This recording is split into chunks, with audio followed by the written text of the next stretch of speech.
Hello mga boss, so magandang araw sa lahat. So, patambay naman sa aking smash na nagpalit ako ng outer tube sa aking smash. So, ito na boss. So, while watch kasing video, pwede ka namang uminom ng isang bottle ng Red Bull. Oh yeah, so wag ka lang magpaglasing para tambay-tambay ka lang dito mga pre. So, here go. Binaklas ko na yung outer tube natin. So, nilitan ko ng oil seal dahil yung previous na nagkabit natin na merong tumatagas na langis sa ating outer tube, kaya bumili ako ng bagong oil seal. So nga pala, yung oil seal na ginagamit ko ay yung pang XRM at Honda 125, yun aking ginagamit ko. So ngayon tanggal ko yung alin sa itaas ng inner tube, yung cap ng inner tube niya, yung nag-press ng spring. So hindi ko natanggal yung buong shock kasi mas madali kasi yung palitan kasi nakakabit siya. So yon yung spring niya sa inner tube mga pre. So ito, tanggalin natin saka linisin natin yan. So madali naman mag-install ng oil, yung oil seal niya. Ngayon kunin natin yung spring, linisin natin at mag-flushing tayo gamit ng fork oil para mawala na yung mga maruming oil. So sa mamaya sa aking video, meron din akong tutorial na paano ikabit yung caliper niya at saka tamang setup at mga babawasan sa outer tube para hindi hindi masira yung oil seal. So ayan, nag-flushing tayo gamit ng ating fork oil para matanggal yung maruming langis dyan.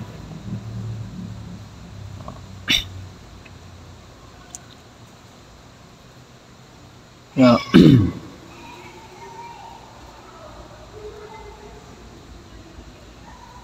Balik natin, malinis yung spring, balik natin sa loob, pasok natin.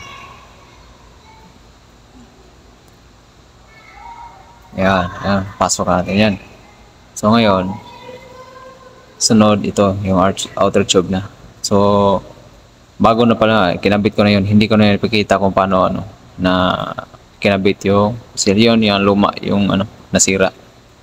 So medyo wang-wang na yan, hindi na masikip, kaya lalabas yung langis. So ayan, salpak na natin dyan. Dandahan baka masira yung oil seal niya. Tapos ibalik natin yung bolt niya, yung yan ang bolt niya sa baba, alin yan.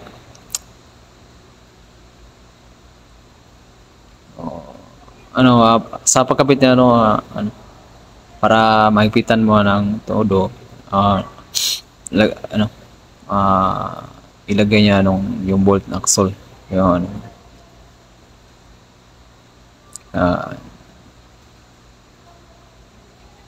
Para mahigpitan niya. Yan, pasok na yung bolt bago higpitan yung alin bolt sa lalim. Yan. So mga nagtanong dyan kung paano gawin to, madali naman magkabit ang oil seal. Kaya lang pasensya lang yung video, hindi na-capture yung buong video, yung pagkabit ng mga oil seal kasi wala kasi yung video eh. Tapos yung tripod ko naiwan ko sa bahay. Baka sa sunod ng video magpakita ko yung paano makabit yung oil seal. Tamang higpit lang. So masyadong higpitan baka mag-loss yung bolt. Sa pag-refill ng fork oil, yung ginawa ko sinagad ko yung inner tube sa outer tube, tapos yung label makita niyo diyan kung ang tamang level ng oil dyan. Dyan natin ibos yung oil o yung fork oil. So, ang level ng pork oil hanggang dyan lang sa bibig ng inner tube. Yan. Yan gamit ang Petron. Oil. Yan. So, yan.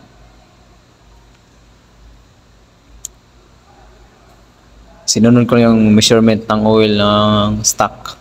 Hindi ko binawasan. Kasi lowered na kasi yung outer tube niya. Yan, tingnan. Dandahan lang para hindi hindi masayang yung oil. Yan, yan. Yun na yung tama sukat.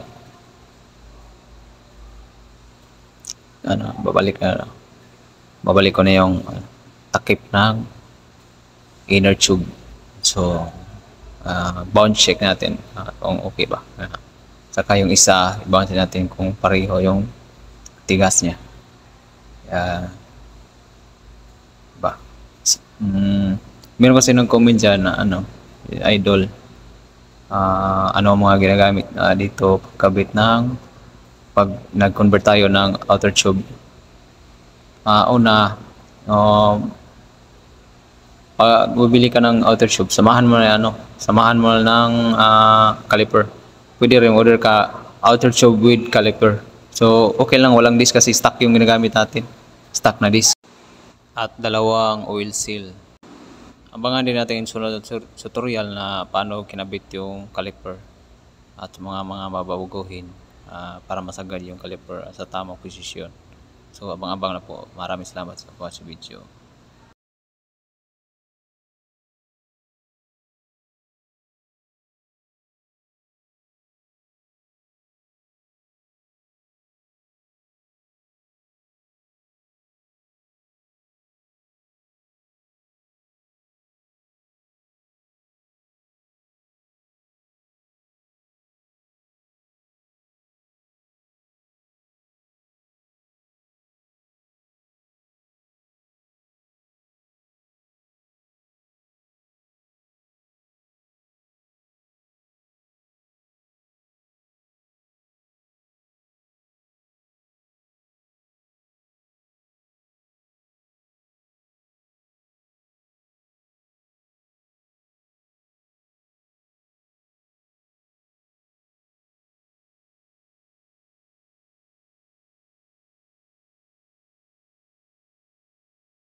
So mga to okay na siya mga idol.